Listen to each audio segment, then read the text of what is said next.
Hello guys, welcome back to my channel Focus Institute, where we discuss an important topic of biology as well as English, which is going to help you in all type of competitive exam as well as board exams. The content which I am providing to you is more than enough to crack any high level of competitive exam. Okay guys, so in previous lecture we discussed about what are kidneys, okay, what are nephrons, how the nephrons of functional unit of kidneys, है ना. हमने discuss किया कि nephrons क्या होता है, nephrons को kidney का फंक्शनल यूनिट क्यों बोलते हैं, कैसे होता है, कैसे वो अपना सारा फिल्ट्रेशन करता है.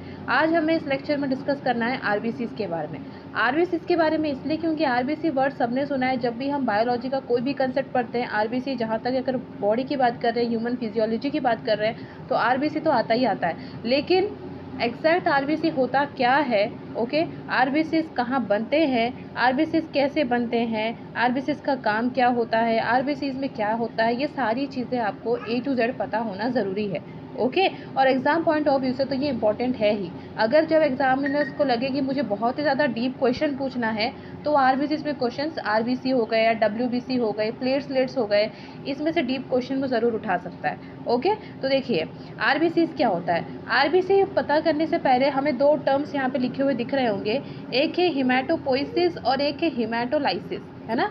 ये दोनों टर्म क्या होते हैं ये हमें पहले देखना है, और ये टर्म ये आ सकते हैं एग्जाम पॉइंट ऑफ व्यू से जो इंपॉर्टेंट है. ओके देखिए हिमेटोपोइसिस मतलब क्या होता है, आरबीसीज का बनना, उसको कहते हैं हिमेटोपोइसिस. और आरबीसीज का ब्रेकडाउन, जब आरबीसीज बहुत ज़्यादा ओल्ड हो जाते हैं तब आरबीसीज क्या हो जाते हैं, ब्रेकडाउन हो जाते हैं, क्योंकि वो उनकी लाइफ स्पैन होती है 120 डेज़ की, और उसके बाद क्या होते हैं वो अपने ब्रेकडाउन होना शुरू कर देते हैं, फिर नया आरबीसीज बनना शुरू हो जाता है. तो breakdown of RBCs is known as haematolysis. Lysis का मतलब होता है टूटना, और formation of RBC is known as haematopoiesis. अब आपको पता होगा आरबीसीज कहाँ बनते हैं. आरबीसीज बनते हैं बोन मैरो में. बोन मैरो क्या होते हैं, जहाँ पर सॉफ्ट बोन टिश्यूज होते हैं उसको क्या बोल देते हैं हम लोग, बोन मैरो बोलते हैं. Okay so let's discuss. देखिए आरबीसी और एरिथ्रोसाइट्स, आरबीसी को और क्या बोलते हैं, erythrocytes, are one of the components of blood. ये ब्लड का एक कंपोनेंट है. एक कंपोनेंट क्या हम कह सकते हैं कि सबसे इंपॉर्टेंट कंपोनेंट है ब्लड का. Okay they are continuously produced in our bone marrow. ये चीज़ आपको याद रखनी है कि ये कहाँ बनता है, हमारे बोन मैरो में बनता है. Okay they are continuously produce in our bone marrow. Question आ सकता है आरबीसीज का फॉर्मेशन कहाँ होता है, बोन मैरो में होता है. और बोन मैरो में कहाँ कैसे होता है, हमने जब किडनीज के बारे में पढ़ा था तो हमने देखा था कि किडनीज एक हार्मोन बनाती है जिसको हम लोग क्या बोलते हैं, एरिथ्रोप्रोटीन, EPO, है ना. और एरिथ्रोप्रोटीन का काम क्या होता है, एरिथ्रोप्रोटीन का काम होता है बोन मैरोज का फॉर्मेशन करना. वो एक ऐसा हार्मोन होता है ना. तो दे आर बाइकॉनकेव. ओके कैसे होते हैं, देखो ये बाइकॉनकेव होते हैं, discoid shape and A nucleated. सबसे इंपॉर्टेंट आपको याद क्या रखना है इसमें कि पहली चीज़ तो बाइकॉनकेव होते ही हैं. दूसरी चीज़ डिस्कॉइड डिस्क टाइप के होते हैं. डिस्क टाइप के ऐसे होते हैं कि बीच वाला जो पार्ट होगा थोड़ा मोटा होगा, एंड वाला पार्ट थोड़ा थिन होगा. और ए न्यूक्लिएटेड होते हैं. ए न्यूक्लिएटेड का मतलब है इसके अंदर न्यूक्लियस नहीं होता. न्यूक्लियस इसलिए नहीं होता क्योंकि उसको अपना अपना शेप चेंज करना पड़ता है ना. उसको फ्लेक्सिबिलिटी चाहिए होती है, क्योंकि कभी कभी उसको एकदम टाइनीएस्ट वेसल से भी गुजरना पड़ता है. आरबीसी को बॉडी के हर पार्ट में कहीं टाइनी वेसल से, कहीं पर अच्छी खासी बड़ी वेसल से, उसको हर जगह से क्रॉस होना है, ताकि वो हर जगह से इजीली क्रॉस हो जाए, अपने शेप को चेंज कर ले, फ्लेक्सिबल रहे. इस वजह से इसमें न्यूक्लियस नहीं होता. और ये रीज़न भी है कि आरबीसी अपना जो शेप है वो चेंज क्यों कर लेते हैं, क्योंकि उनमें न्यूक्लियस नहीं होता. This design allow for the flexibility to navigate for gaseous exchange, है ना. इसकी वजह से क्या होता है, जैसी इसकी डिज़ाइन है ए न्यूक्लिएटेड वाली जिसमें न्यूक्लियस नहीं है, इसकी वजह से उसमें फ्लेक्सिबिलिटी होती है कि वो कहीं भी जा सकता है और कहीं भी जाके अपना गैसियस चेंज कर सकता है. ओके अब देखिए आरबीसी बना किससे है. The iron rich protein called haemoglobin is found in the RBCs, है ना. आरबीसी किससे बना है, आयरन रिच प्रोटीन क्या है, हीमोग्लोबिन. हीम मीन्स क्या होता है, आयरन होता है ना, तो हीमोग्लोबिन से बना होता है आरबीसीज. ओके HB मीन्स क्या, haemoglobin consist mostly of ferrous मतलब iron which is a mixed with oxygen giving blood red colour, है ना. और हीमोग्लोबिन क्या है, मेन ट्रांसपोर्टर ऑफ कौन है, ऑक्सीजन है. हीमोग्लोबिन कैरीज क्या, ऑक्सीजन, है ना. तो इस वजह से क्या है कि हीमोग्लोबिन ऑक्सीजन होने की वजह से ब्लड कैसा होता है, रेड कलर का होता है, क्योंकि आयरन क्या होता है, रेड होता है. तो आरबीसी रेड होने की वजह से हमारा ब्लड का कलर क्या होता है, रेड होता है. और आरबीसी रेड क्यों होती है, क्योंकि उसमें हीमोग्लोबिन होता है, और क्योंकि हीमोग्लोबिन ऑक्सीजन के साथ मिक्स होता है इसलिए हीमोग्लोबिन का रेड कलर होता है. समझ में आया आपको कि ब्लड का कलर रेड क्यों होता है. ओके और हीमोग्लोबिन आरबीसी में कैसा काम करती है, मान लीजिए अगर आरबीसी कोई व्हीकल है, आरबीसी कोई गाड़ी होती है तो हीमोग्लोबिन उसका ड्राइवर सीट है। ओके, मतलब पूरे बॉडी में लंग्स के पास से ऑक्सीजन लेना, उसको पूरे बॉडी में पहुंचाना और पूरे बॉडी में ऑक्सीजन के बदले वहाँ से सारा कार्बन डाइऑक्साइड समेट कर लाना और वो लंग्स को दे देना ताकि लंग्स उसको इजीली बाहर निकाल सके। ये काम कौन करता है? आरबीसी करता है। ओके, तो अभी तक आपको सिर्फ पता होगा कि आरबीसी का काम होता है हर बॉडी पार्ट में ऑक्सीजन पहुँचाना, लेकिन पता रहे सिर्फ ऑक्सीजन नहीं पहुँचाता, साथ में वो हर बॉडी पार्ट से CO2 जमा करके लंग्स में ला के छोड़ता है, so that lungs can easily exhale it out of our body. Okay, next देखो, in the bone marrow RBCs are constantly produce, है ना, बोन मैरो में हमारी आरबीसी कॉन्स्टेंटली प्रोड्यूस होते रहती है। as they remain in the bloodstream for about 120 days before being eliminated by the spleen or liver, है ना। आरबीसी देखो हमारे ब्लड स्ट्रीम में कितने टाइम तक रहती है? हमारे ब्लड स्ट्रीम में वो रहती है कितने? 120 डेज। याद रखना आरबीसी का लाइफ स्पैन कितना है? 120 डेज। और एक चीज़ और बता दूं, आरबीसी को बनने में लगते हैं 7 दिन। ओके, आरबीसी को बनने में कह लो या मैच्योर होने में कि वो काम करने लायक हो जाए, उसके लिए लगते हैं 7 दिन। और आरबीसी हमारे ब्लड में रहता है 120 दिन। ऐसा क्यों?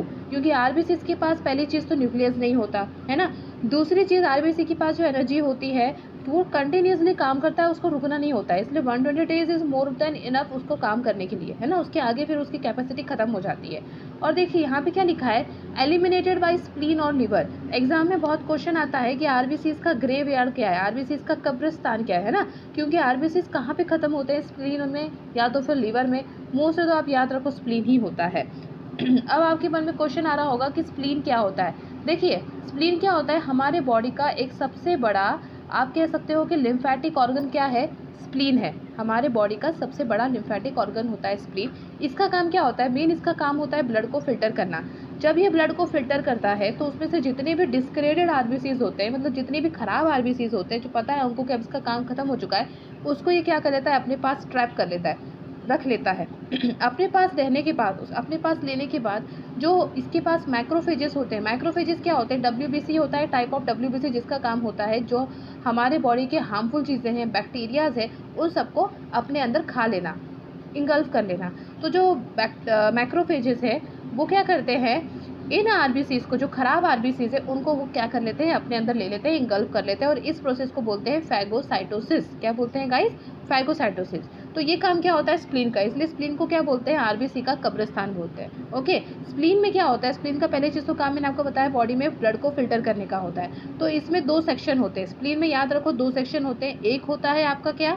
रेड पल्प, एक होता है व्हाइट पल्प। ओके, तो रेड पल्प और व्हाइट पल्प में डिफरेंस क्या होता है? व्हाइट पल्प का काम होता है हमारी बॉडी की जितनी भी WBC है, व्हाइट ब्लड सेल, उसको अपने पास स्टोर रखना, और रेड पल्प का काम होता है खून को फिल्टर करना और आरबीसी को खत्म करना। ओके, ये काम किसका होता है? रेड पल्प का होता है। अब आगे देखो, in an adult human being there are around 4.5 to 6 million. एक एडल्ट अगर ह्यूमन बींग है तो उसके पास कितना होना चाहिए? 4.5 से लगाकर 6 मिलियन तक आरबीसी होनी चाहिए। इससे ज़्यादा नहीं, इससे कम नहीं, क्योंकि अगर आरबीसी का काउंट कम हुआ तो डिजीज़ होती है, आरबीसी का काउंट ज़्यादा हुआ तो भी डिजीज़ होती है।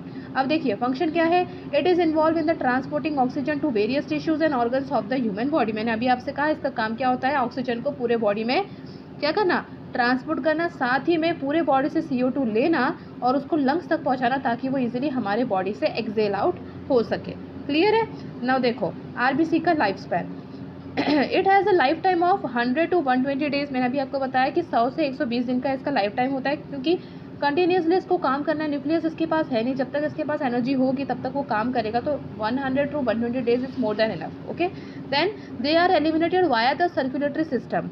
एक बार जब सबको समझ में आ गया कि इसका काम खत्म है तो सर्कुलेटरी सिस्टम क्या करता है? इसको अपने से अलग कर देता है, एलिमिनेट कर देता है, इसका एविक्शन कर देता है। Okay, once their life cycle is over the life span is shorten when a person suffers from chronic disease. अब देखो किसी आरबीसी की लाइफ स्पैन बहुत कम होती है, कम उम्र में ही वो खत्म हो जाते हैं। क्यों?